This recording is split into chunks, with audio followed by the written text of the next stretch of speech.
কই মাছ ভুনা, কই মাছের সাথে হালকা তরুই যেটা বলে, কেউ তরুই বলে, কেউ ধুন্দুল বলে। কই মাছ দিয়ে ধুন্দুল দিয়ে কীভাবে রান্না করতে হবে অতি সহজে রান্নাটি দেখে নিই।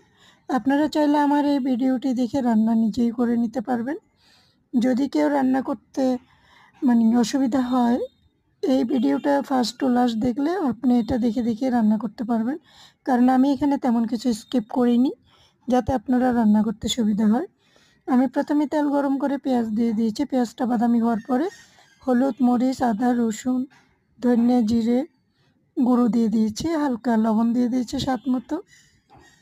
এবার ভালো করে কষিয়ে নিব। ভালো করে কষানোর পরে আমি মাছটা কষিয়ে নিব। এটা যেহেতু বড় বড় কই মাছ, তাই এটা ভালো করে একটু কষাতে হবে। মশলাটা যাতে পুড়ে না যায়, আমি হালকা একটু পানি দিলাম। এই মশলাটা কষে যখন একদম তেল ভেসে উঠবে উপরে, তারপর আমি কই মাছগুলো দিয়ে দিব। এই দেখেন কিভাবে তেল ভাসছে, আমার মশলাটা একদম রেডি হয়ে গেছে। এবার আমি কই মাছটা ভালো করে কষিয়ে সেই কেটে রাখা ধুন্দুলটা দিয়ে দিব।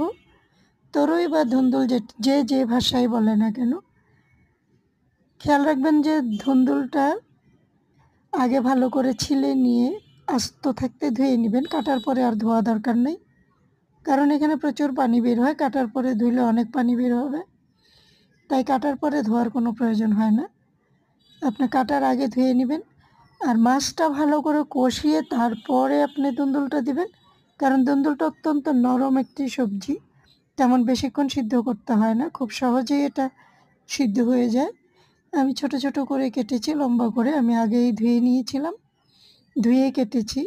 এই দেখেন আমি এবার ধুন্দুল দিয়ে একটু হালকা কষিয়ে, এই ঝোলটা একটু কমলে আমি নামিয়ে গরম গরম পরিবেশন করব। কেউ চাইলে এখানে 2-1টা কাঁচামরিচ দিতে পারেন উপরে, অথবা ধনিয়া পাতা দিয়ে পরিবেশন করতে পারেন। দেখা হবে আবার। সবাইকে এই পর্যন্ত সাথে থাকুন। ধন্যবাদ সবাইকে।